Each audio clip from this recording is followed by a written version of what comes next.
Hello, this is the State of the School, Frank School, here at the Camp Ranch campus.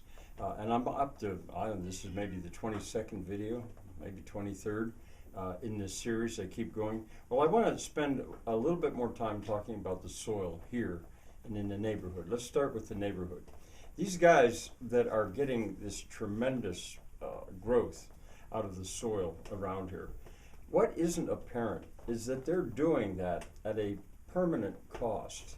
That process is gradually treating soil, well, gradually treating soil as if it weren't living, as if it were an inert matrix, sort of, in which you put various chemicals, almost like, what do they call it? Aquaculture or something, when you can grow stuff in water. Put all the right chemical stuff and then grow out of that. But the soil itself is gradually dying. It's becoming less and less a living thing. And there's where the carbon sequestration comes in. The carbon is going right out of the soil. And it's possible to put that carbon back in.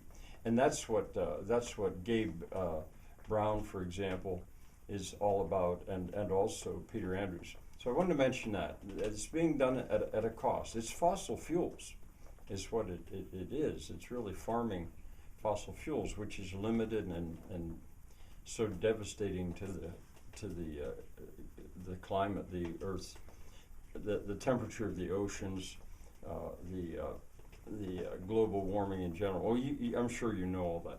All right, that was one thing I wanted to say. Another thing, these folk huts, which I have mentioned already, I've designed them and built them strong enough to hold soil on the roof, 6 inches of soil. Now that's heavy, but where would I come up with that soil to put up there on the roof to garden, so that the roof would actually be invisible in a sense? It would just be like part of the surface of the biosphere.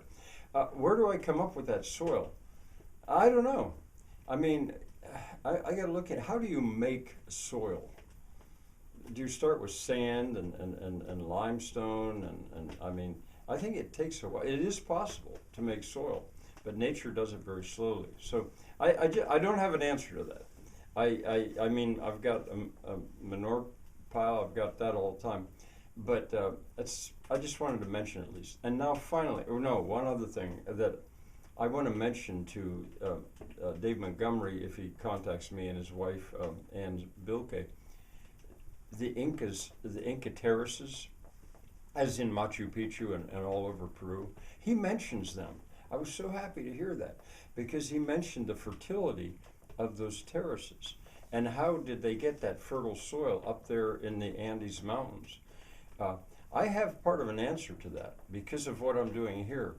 When I make my terraces, it erodes in a hard rainstorm because the ground is bare at present, largely because of the intensive grazing.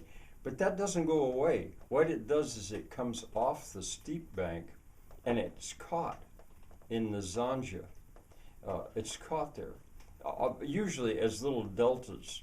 And it's the finest of the soil that washes the first. But it doesn't wash away on down into the Atlantic Ocean or the Chesapeake or down the rivers. No, it's caught right there. And I go along with my hoe and I hoe it to make those zanjas always in as good tune as I can. And they gradually shape themselves. I feel, how those Incas managed to get that good soil up there. It was there. It just sorted out with what they were doing over years and years. All right, now my main thing that I want to say is I want to talk about the pigs. I want to find out if that couple have ever heard of a pig toilet or know what that is. No, it's not a toilet where pigs go to the bathroom. No. Brace yourself for this. Pig toilets were and still are enormously important. Pigs eat human feces. They love it. There's all kinds of goodness in there that those pigs can eat and digest. Now that's such a horrible thing for most humans to even think about, and it no doubt has part to do with the fact that Jews and Arabs in general, and maybe others, can't eat pork. They refuse to eat pork. Well, I learned that, and pigs are amazing. One thing they just hate to soil, to defecate where they live, where they sleep, near where their nest is, if you will. They go out in the field. They go out there. Goats aren't like that. Cows aren't like that. Horses aren't really, well, they are to some extent, but not like pigs. I mean, the goats will think nothing about, dropping their little pellets wherever they are. Not pigs. They go out. And the pigs I found, I joked about it online. I was saying, my manure pile, it's gone. The pigs ate it. And they largely did. I mean, not the dirt that's left there. They didn't purposely eat the dirt, but anything else that they could find in there, they ate. And it reduced the manure pile by, I don't know, 3/4 of it was gone. And what did they do with it? They went out grazing, and I don't have to spread manure anymore. And when they do that, there's certain seeds go through them. I joked also about the fact that they had a tomato patch all of their own. Well, pigs don't actually like tomatoes very much. They certainly don't like the plant. They'll eat tomatoes. But the seeds go through them, so they ended up, they spread seeds dispersal. But what's more subtle, I think, is what goes on at the bacterial level in pig manure. That I would like to know a lot more, and this is an ongoing experiment.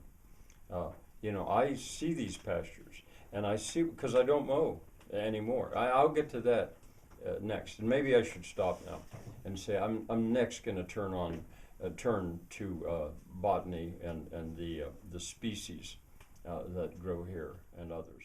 Bye for now.